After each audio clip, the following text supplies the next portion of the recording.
Airlines to Logan. With new airlines comes new design. The once austere Terminal E is now downright glamorous. Another welcome addition, a new way to navigate between terminals post-security. Massport CEO Tom Glynn. So tell me just a little bit, Tom, about where we are right now, because this is a connection between... So this is kind of the intersection of C and C.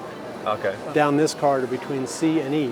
And this idea of being able to walk from post-security terminal to terminal, that's critical. Right, that's the key sort of management thing. The rest of this is, exhibits and try to keep people entertained. Entertain and inform. This new corridor, a display of local pride, showcases 4 centuries of innovation. We felt that, a lot of the international visitors wanted to see the history of Massachusetts as an innovator. Some whimsical, some very, very serious, some life-altering, some of the things that make us really different and is why a lot of major corporations are looking at Boston in a new way.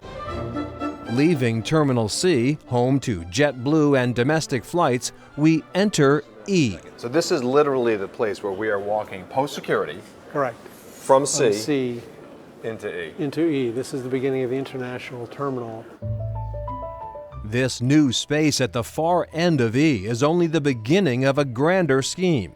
So this terminal was built in 1974. We had 1.5 million passengers, and we had 12 gates. Now we have over 6 million passengers, but we still have 12 gates. We can handle the growth we have, but obviously we don't think we're done. We'll be adding 7 more gates over the next few years. These renovated gates are designed to accommodate the A380, the world's largest passenger airliner. Emirates did a test run last January. British Airways has seasonal flights. We added about 95,000 square feet, about 600 seats. So that accommodates the great growth we've had on the international side. And we get very positive reactions from passengers once they get here and they see what we've done. Not everyone gets to see this, the new airline lounges. Emirates invited us in to see its state-of-the-art luxurious surroundings, which include gourmet dining. Emirates partners with JetBlue, and the daily flight to Dubai fills with passengers connecting in Boston. Among the lounge's luxuries, direct access to the plane. Logan's greatest asset is its proximity to downtown, coming in 4th in a ranking of the world's most convenient airports. When it comes to customer satisfaction, about average according to J.D. Power. But that's better than it sounds, says Michael Taylor, author of the survey. They were, in fact, one of the highest gainers in our satisfaction study last year. They were up for, I believe it was 41 points from year to year. And that's really a testament to the kind of effort that it takes to make a multi-terminal building improve. In the travel ribbon experience, the stress comes on the airline and airport side because you have a deadline to meet. I've got to get in the building, I've got to park my car, I've got to check my bag, I've got to go through TSA, and then I can sit at the gate. The most common headline, if you're looking at press releases for the airport every month, is new record for passenger volume set. And they're a victim of their own success. More people means I've got more lines, I've got to have more TSA stations. Where do I put those? So there's a series of problems that come along with the success that airports have had and airlines have had in attracting more and more customers. And we can all relate to that, absolutely. But the ability to be able to move through the airport post-security is huge for passengers trying to make a connecting flight. We've all flown places where you have to leave the secure area, get to the next terminal, and then go through security again. Nobody wants to do that. So Logan's hope is that they'll have all of their terminals connected post-security. The next step in that will be connecting B to C. They hope to do that within the next couple of years. That would be amazing. This well-known restaurateur debated locating at Logan. Airports have mediocre food, they have high prices, maybe not something I want to be associated with.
For airports, improving customer satisfaction is important, but it's also competitive and expensive.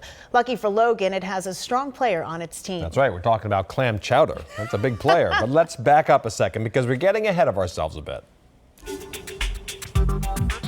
The top concern in the J.D. Power Airport Satisfaction Survey is the terminal tolerable.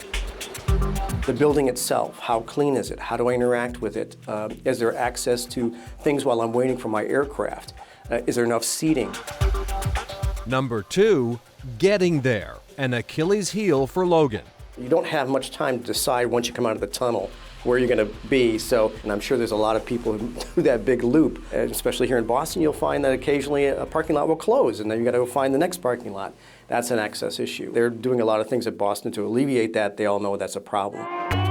TSA security, another critical part of the experience, as is check-in. In fact, that's the highest rated part of the airport experience now, because a lot of it's self-service now. You know, you're doing it on your phone, you're doing it at the kiosk, you're tagging your own bag and putting it on the belt, and away it goes. And here's the deal breaker. The food, beverage, and retail program is what puts the good airports into the great airport category. And that is basically, do I have a sense of place? If I'm coming to Boston, I want to see those things I would only get in Boston. When I'm in Boston, boy, I'll have lunch at Legal Seafood because I can't find that in Indianapolis or Chicago. Legal Seafoods began serving passengers at Logan in 1994. Today it runs 6 restaurants, the newest in Terminal E. I think we were probably the first independent restaurant to come to open in an airport. Back then, Roger Berkowitz had misgivings. And I'm thinking, okay, well, airports have mediocre food, they have high prices, maybe not something I want to be associated with. But the airport authority, to their credit, in retrospect, was relentless. They kept, hounding me, give it a try, give it a shot. And we did. A few months into it, I said, well, this is kind of interesting, because the traveler going through the airport has discretionary income and really discernible taste. So it's been a great sort of learning laboratory with us. And we know that we have sort of a really focused clientele here. We have more regulars at airports than almost any other place. Legal's restaurants stay open until 30 minutes before the last departure, even when there are delays. And all, except for Terminal E, serve breakfast. We make a really mean lobster and crab omelet.